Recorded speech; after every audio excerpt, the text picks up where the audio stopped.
back to CoinDesk's Public Keys at the New York Stock Exchange. Visa just announced a partnership with WeFi to bring stablecoin payments to its global network, bridging DeFi and traditional banking infrastructure. Joining me now is one of WeFi's co-founders, Reeve Collins, who also co-founded Tether. Hey, Reeve. Hello. Great to be here. Thanks for joining us. Now, just lay a foundation for us and for the audience. Talk to me about what WeFi's building and what the Visa partnership will enable. Yes, WeFi is taking a new approach. We're building infrastructure that will actually merge these two systems. So the traditional financial system, the blockchain ecosystem. Years ago, I brought the stablecoin to market, and now money's formatted to work on the blockchain. Now it's time that the two systems themselves work together. So the end result is you're going to have fiat currency and stablecoins all working in one account. No more switching back and forth. Talk to me about a use case here for folks who use Visa, or for the end user. What does this enable? What looks different? Well, WeFi is the infrastructure below. And so right now, the goal is to provide access to world-class financial services. If you live in the developed nation, we have pretty good financial services. But for the underbanked around the world, they've all started leaning into cryptocurrency solutions and stablecoins. And now it's merging the two.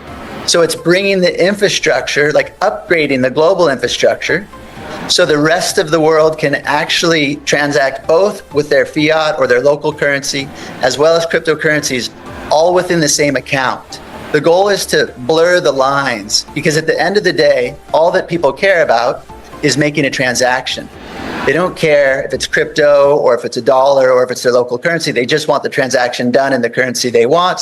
So now WeFi is bringing that infrastructure to the masses. Now, I know the regions that this is launching in are Europe, Asia, and Latin America. We are talking about bringing financial services to the underbanked. But I think what we don't talk enough about is there is a large population of underbanked folks in developed nations, just like the United States. Are you looking at that community in developed nations?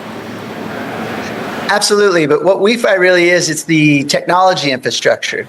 So we enable local partners, so regulated local banks or various financial services in those local countries, to use our technology to make their services much more seamless, to bring crypto services and crypto rails to the products that they offer.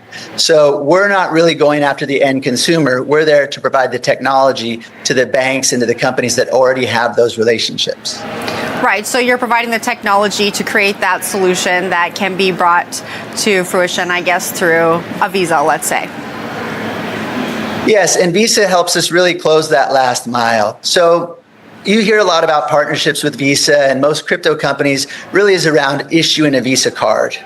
But for us, this is about integrating a new type of account, one that works across crypto and fiat, that's directly plugged into the Visa ecosystem.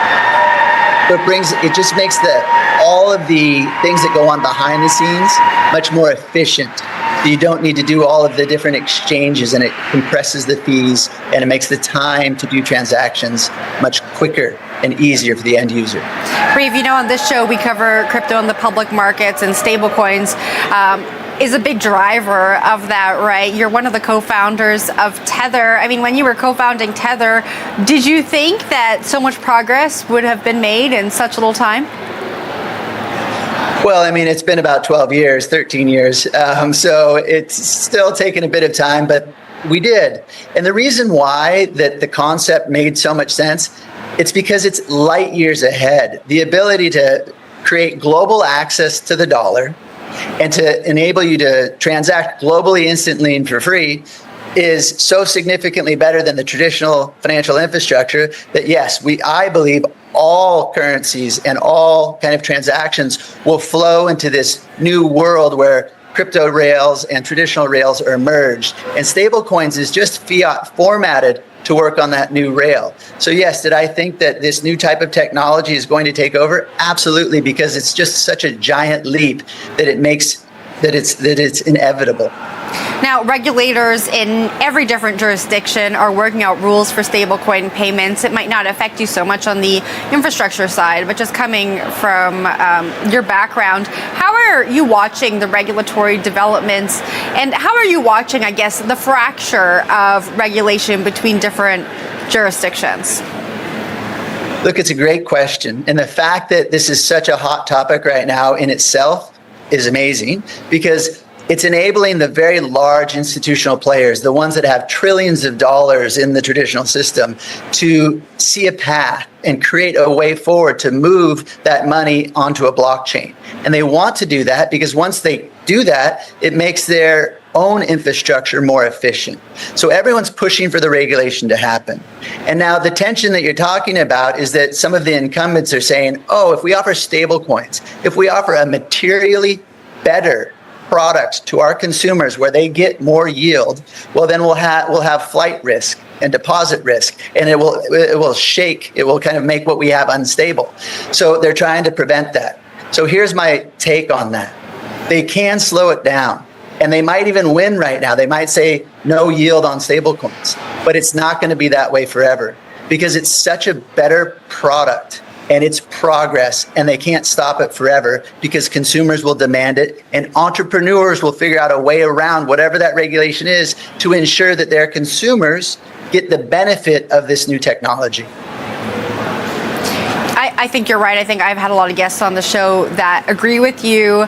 But talk to me a little bit about this piece. You know, we have regulators working on legislation in the United States. We have a different piece of legislation in Canada that looks different than what's going on in Europe, and then countries in the Asia Pacific region. What does that mean when we're talking about a global payment system? You know, the challenges that stablecoins solve really are global challenges. Do you think that fractured regulation almost slows down progress as we move forward? It will slow it down, but let's take it up to the top level. At the end of the day, a consumer wants to make a transaction, either within its own country or cross-border. And we're going to have the technology that all that complexity, which is, well, there's a regulation in the United States, a different one in Canada, a different one in Europe, that's all going to be behind the scenes. And the transaction will all be handled automatically. Because let's say you want to send $1,000 to someone in a different country, and it has to route through these different paths to get there.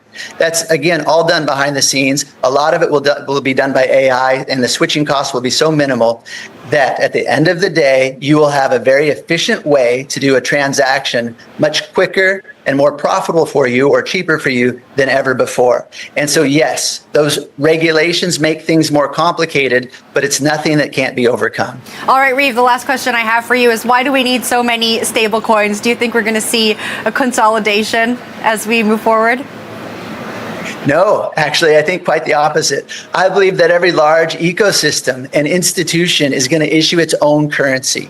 It's going to have its own brand of currency for its ecosystem, because it's going to give more benefits to the people who are participating in whatever that business is, and more benefits to the issuer, to that company. And the switching cost between one stablecoin to another is going to be instant and almost free. And so it'll be handled programmatically through AI, so it won't matter. And therefore, there'll be tons of currencies, but it still won't impact the end user's experience. It will actually make it better. Reeve, thank you so much for joining the show. It was a pleasure having you on. Thank you very much. Great to be here. That was Reeve Collins, co-founder of Tether and WeFi. All right, that's it for this episode of CoinDesk's Public Keys at the New York Stock Exchange. I'm Jennifer Sanasi. Thank you for watching, and we'll see you next week.